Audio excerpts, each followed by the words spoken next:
Selamat pagi anak-anak, bagaimana kabarnya hari ini? Baik, Bu. Astungkare, sebelum kita mulai pembelajaran, mari kita berdoa terlebih dahulu agar diberikan kemudahan dalam belajar. Baik Hendra, silakan dipimpin doanya. Terima kasih, Bu. Oke, teman-teman semua dan Bu Guru, sebelum kita mulai pembelajaran, kita berdoa dulu sesuai dengan keyakinan masing-masing. Berdoa mulai. Berdoa selesai. Baik. Anak-anak, apakah hari ini ada yang tidak masuk? Ada, Bu. Siapa yang tidak masuk? Komang Dimas, Bu. Kenapa Komang tidak masuk? Sakit, Bu.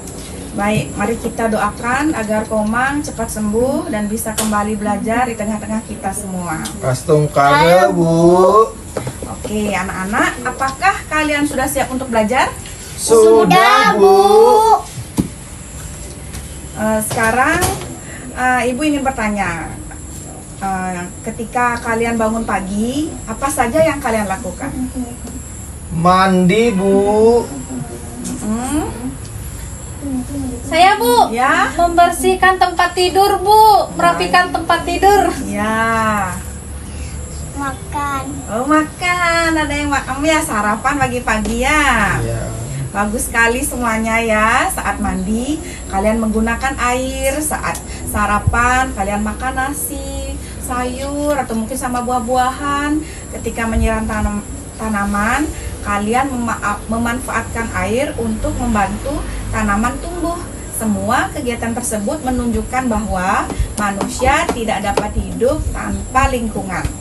Sekarang coba bayangkan bagaimana kalau tidak ada air. Tidak bisa mandi, Bu. Pintar sekali Delisa ya, tidak bisa minum juga ya. Betul sekali. Oleh karena itu, manusia dan lingkungan memiliki hubungan yang sangat erat. Hubungan inilah yang disebut interaksi manusia dengan lingkungan. Pada pembelajaran hari ini, kita akan melanjutkan pembelajaran yang kemarin, yakni mempelajari pengertian interaksi manusia dengan lingkungan. Bentuk-bentuknya interaksi itu bagaimana, dampak yang ditimbulnya bagaimana, dan cara menjaga lingkungan agar tetap lestari. Baik anak-anak, interaksi manusia dengan lingkungan adalah hubungan timbal balik antara manusia dan lingkungan. Disebut hubungan timbal balik karena manusia memengaruhi lingkungan dan lingkungan juga mempengaruhi kehidupan manusia. Misalnya ya, petani menanam padi di sawah.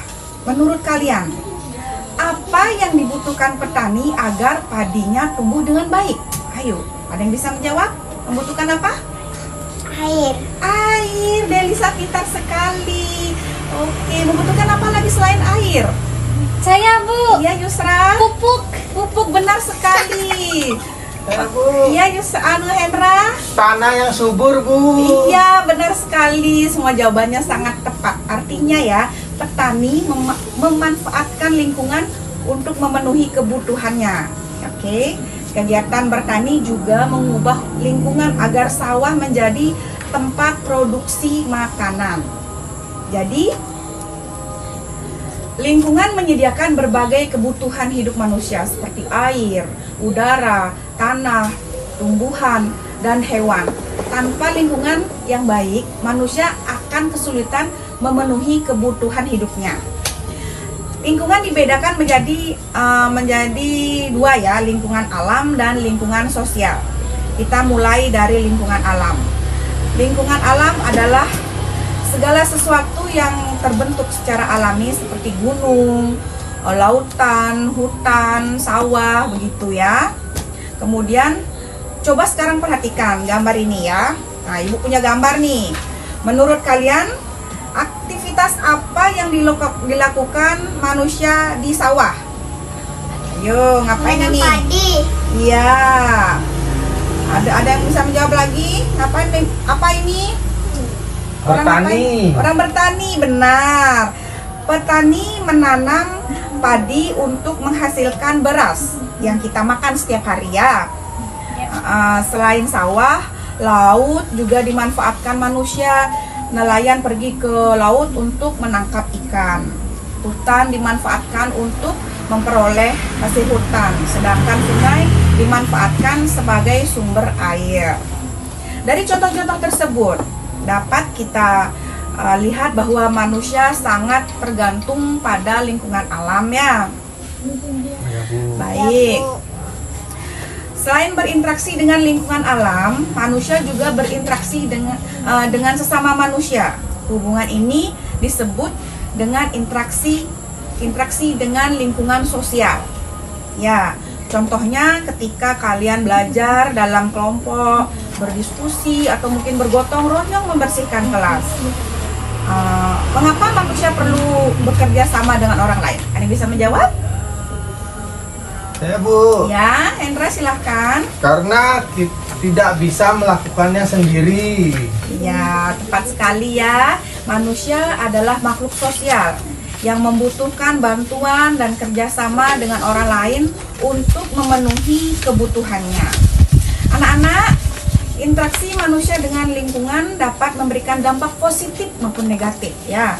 Dampak positif adalah dampak yang memberikan manfaat bagi lingkungan dan kehidupan manusia. Contohnya menanam pohon, menurut kalian apa manfaat untuk menanam pohon itu apa? Manfaat menanam pohon itu apa? Ayo.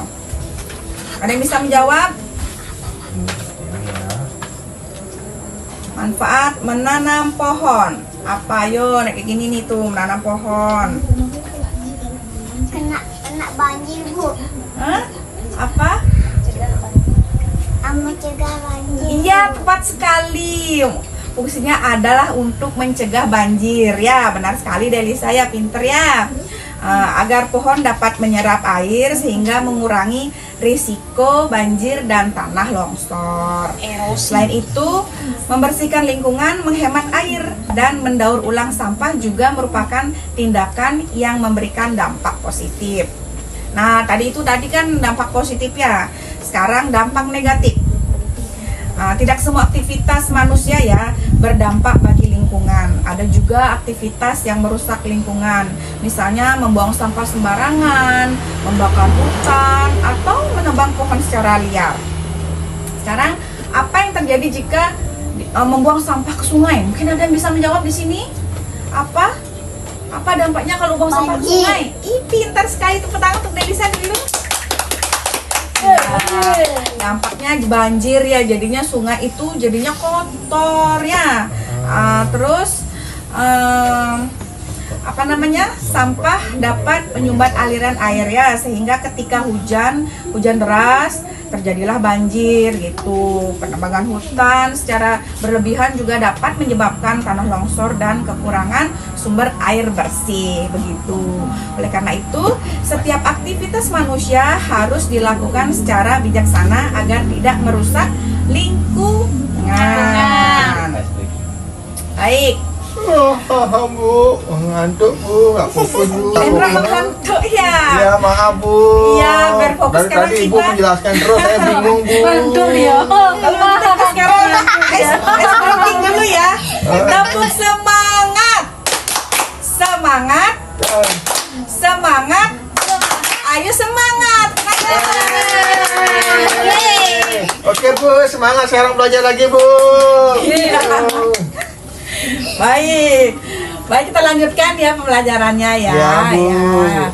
Oke, sebagai pelajar, meskipun kalian masih berusia muda nih ya, kalian dapat berperan dalam menjaga lingkungan. Ya. Contohnya gimana Bu? Nah, contohnya, yang pertama contohnya membuang sampah pada tempatnya. Itu kan udah tiap hari kalian lakukan tuh ya. Iya Bu, di rumah juga Bu, di ya. sekolah, di mana-mana pasti Bu. Habis belanja di warung pasti buang di tempat sampah Bu. Ya, terus contoh yang kedua, contohnya itu adalah mengurangi penggunaan sampah plastik. Oh gitu Bu ya. Oh ya, soalnya kan plastik itu nggak bisa terurai di tanah Bu. Ya, benar sekali Hendra, bener banget. Terus yang ketiga, menanam dan merawat tanaman. Oh iya Bu, ibu saya di rumah sering Bu, sore-sore pasti nyiram. Nah, jika setiap orang melakukan hal-hal sederhana tersebut, lingkungan akan menjadi lebih bersih, sehat, dan nyaman untuk ditinggali. Baik anak-anak, sebelum kita mengakhiri pembelajaran hari ini, mari kita simpulkan bersama. Hari ini kita telah belajar tentang interaksi manusia dengan lingkungan, bentuk-bentuk interaksinya, dampak positif dan dampak negatifnya, serta cara menjaga kelestarian lingkungan. Ibu berharap setelah pembelajaran ini kalian lebih dapat peduli terhadap lingkungan di sekitar maupun di sekolah ya. Mulailah dari hal-hal yang sederhana seperti membuang sampah pada tempatnya, menghemat air, dan merawat tanaman. Apakah ada yang ingin ditanyakan sebelum kita akhiri pelajaran? Ada yang bertanya?